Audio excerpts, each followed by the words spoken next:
Assalamualaikum warahmatullahi wabarakatuh. Kembali lagi bersama saya Khairul Mampe. Gimana? Udah dapat THR atau belum? Ketika kita sudah memperoleh THR, selamat ya bagi kalian yang sudah memperolehnya. Tapi jangan putus asa bagi kalian yang belum juga atau ditunda THR-nya sampai dengan saat ini. Nah, apa yang akan kalian lakukan ketika kalian memperoleh THR? Atau yang sudah dapat THR, kalian ngapain sih kalau udah dapat THR? Nah, kebanyakan orang tuh pastinya ngapain ya? Shopping, ya kan? Terus kirim-kirim uang, ya kan? Dihabisin, nanti aja buat di kampung biar kita bisa terlihat kaya. Supaya terlihat kaya.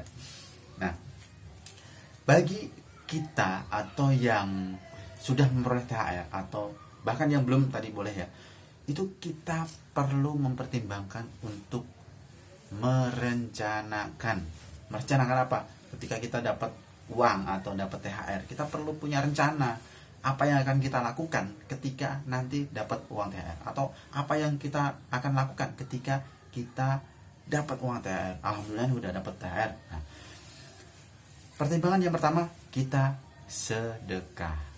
Ya, ketika kita dapat uang lebih, ini kan nggak biasa dong. Yang biasanya dapat misalkan 100% dari setiap bulannya, kita dapat 200% karena dapat 2 kali lipat. Ada yang beberapa perusahaan ngasih dua kali gaji misalkan. Nah, ini harus kita syukuri dengan cara apa? Dengan cara bersedekah. Karena sebagian harta yang kita peroleh, jangan lupa, itu milik orang lain, atau sebagian itu haknya orang lain. Nah, selain sedekah ini juga kita perlu ingat bahwa Lebaran itu tidak hanya Idul Fitri. Ingat ya, 2 bulan lagi atau berapa waktu kemudian setelah Idul Fitri ini ada Idul Adha, ya enggak?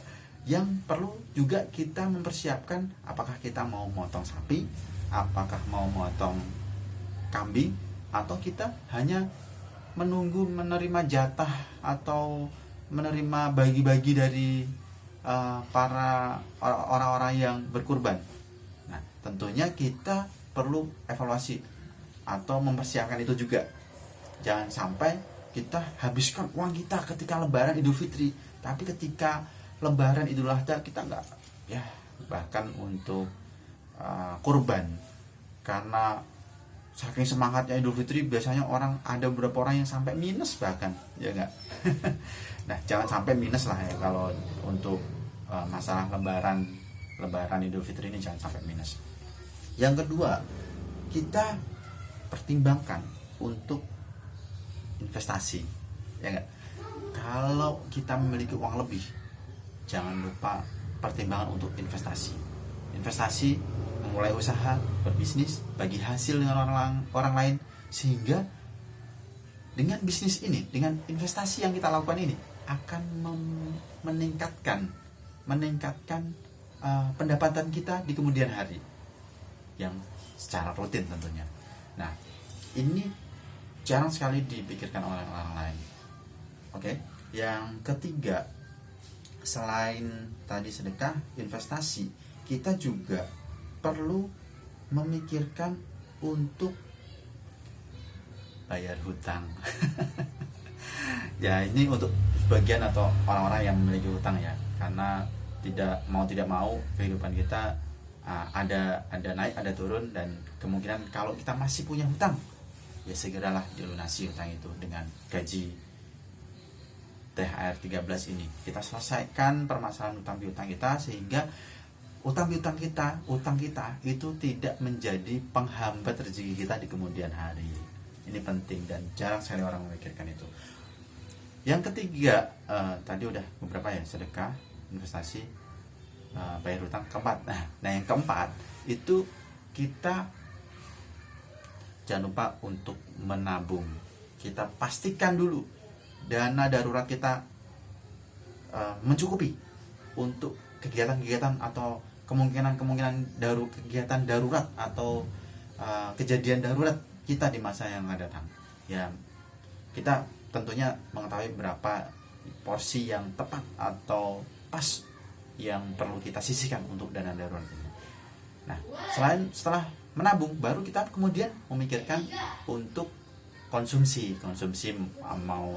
mau beli baju baru, mau beli mobil baru, itu terserah. Yang penting tadi beberapa hal tadi udah kita pertimbangkan terlebih dahulu.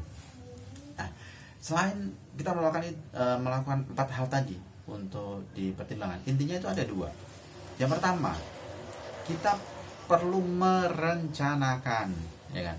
Merencanakan pengeluaran yang akan kita lakukan setelah dapat uang THR tadi. Jangan sampai kita nggak merencanakan apapun, tiba-tiba pas mau lebaran atau setelah lebaran, uang saya kemana ya? Kok setiap lebaran nggak ada sisanya, terus menerus. Artinya kita melakukan hal yang sama setiap tahun tanpa ada perubahan dan mengharapkan sesuatu hal yang berbeda. Itu katanya Albert Einstein itu namanya gila. Karena kita mengharapkan sesuatu tanpa melakukan sesuatu, tanpa ada perubahan sama sekali, itu namanya gila. Nah, itu yang pertama, kita rencanakan pengeluaran kita. Yang kedua, kita pastikan bahwa apa yang kita keluarkan dari uang THR kita itu sesuai atau mendukung atau sejalan atau selaras, apapun itu bahasanya, sesuai dengan tujuan kita. Tujuan kita apa? Mau beli rumah, mau beli kendaraan, mau umroh, mau melakukan banyak hal. Nah, ini kita pastikan bahwa pengeluaran kita dari uang THR tadi itu sudah sejalan dengan tujuan kita, ya enggak? Nah, tadi kalau misalkan dari 4 tadi, uang orang THR saya cuma berapa rupiah doang, nggak nyampe banyak, nggak mungkin bisa semuanya. Tadi ada 4 hal tadi tuh nggak bisa semuanya. Nah, kita buat skala prioritas dari tujuan tadi. Kalau kita memiliki tujuan A, artinya dari 4 tadi, yang mana yang perlu kita kasih porsi yang lebih tinggi daripada yang lain? Apakah dari donasi kita yang kita tingkatkan? Apakah dari investasi kita yang kita lebihkan? Apakah bayar hutang tadi? Ya kan? Kalau nggak punya hutang berarti kan ya porsinya 0, ya kan? Karena nggak ada pengeluaran untuk itu. Untuk menabung berapa rupiah?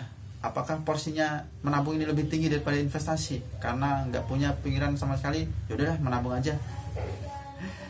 Oke, kurang lebihnya seperti itu. Jangan sampai kita nanti menyesal beberapa hari kemudian, beberapa bulan kemudian, di tahun depan karena kesalahan kita dalam mengelola THR. Assalamualaikum warahmatullahi wabarakatuh.